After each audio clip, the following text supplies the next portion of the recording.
दुर्घटना घडलेल्या घाटकोपरमध्येच मोदींचा रोड शो होणार आहे। एलबीएस रोडवर मोदी आता जनतेशी संवाद साधणार आहेत।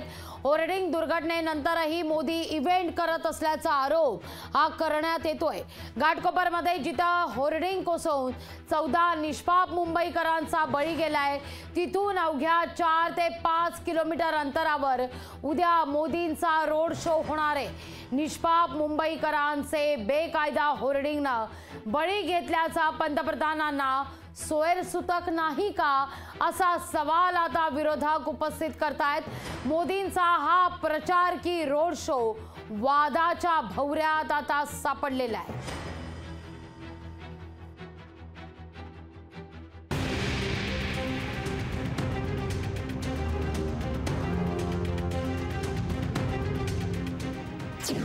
दुर्घटना घडलेल्या घाटकोपरमध्येच मोदींचा रोड शो। एलबीएस रोडवर मोदी साधणार जनतेशी संवाद। होर्डिंग दुर्घटनेनंतरही मोदींवर इव्हेंटबाजीचा आरोप। पंतप्रधान नरेंद्र मोदींचा लोकसभा निवडणुकीच्या पार्श्वभूमीवर प्रचारासाठी मुंबईत रोड शो होणार आहे। मुंबईत मोदी 6ही मतदारसंघात रोड शो करतील अशी अपेक्षा असताना आता ते मुंबईतल्या घाटकोपरमध्येच रोड शो करणार असल्याचं समजतंय।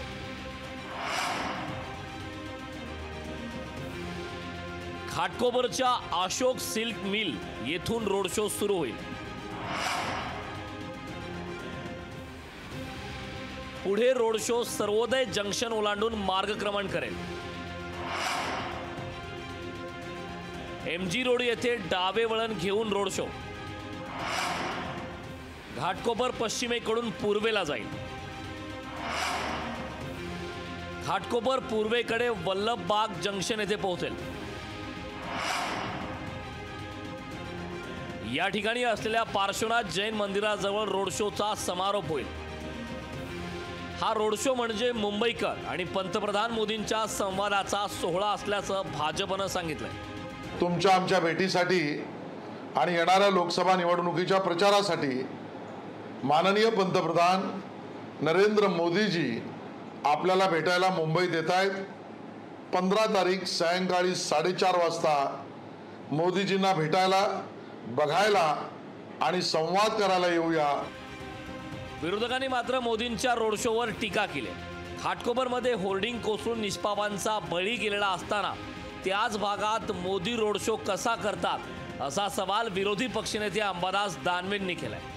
एवढे 14 जण गेले याच्याविषयी दुःख फक्त मुंबईला नव्हे तर या संपूर्ण महाराष्ट्राला आहे। आणि याच भागातून जर भाजपला वाटत असेल रोड शो करावे, लख लाभ त्यांना शुभेच्छा आहे। परंतु हे 14 मृतात्मे काय त्यांना सांगतील त्यांचा त्यांनी विचार करावा।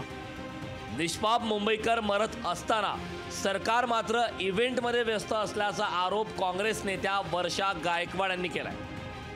अजून काम चालू आहे तिथे, अजूनही काही गाड्या तिथे आतमध्ये फसलेल्या आहेत, अजूनही काही लोकांना काढण्याचं काम चालू आहे। मी जाऊन आले, मला विचारा तुम्ही, फसलेले त्यांना काढण्याचं काम चालू आहे। अजूनही माहित नाही की संख्या काय होईल दुर्दैवाने आणि काय किती लोक अपघातांची किती जखमी असतील या अपघातामध्ये। आणि असं असताना सरकारला इव्हेंट करण्यामध्ये फुरसत मिळाली पाहिजे ना। इव्हेंटवर लक्ष आहे, लोकांच्या कामा लोकांच्या प्रश्नावर लक्ष नाही। पंतप्रधान नरेंद्र मोदींनी दुर्घटना झाल्यानंतर 2 दिवसातच मुंबईत रोड शो टाळणं अपेक्षित होतं, पण मोदींच्या रोड शोचं ठिकाण आणि तारीख बदललेली नाही। मोदी प्रचारावर ठाम असल्यानं आश्चर्य व्यक्त केलं जात आहे।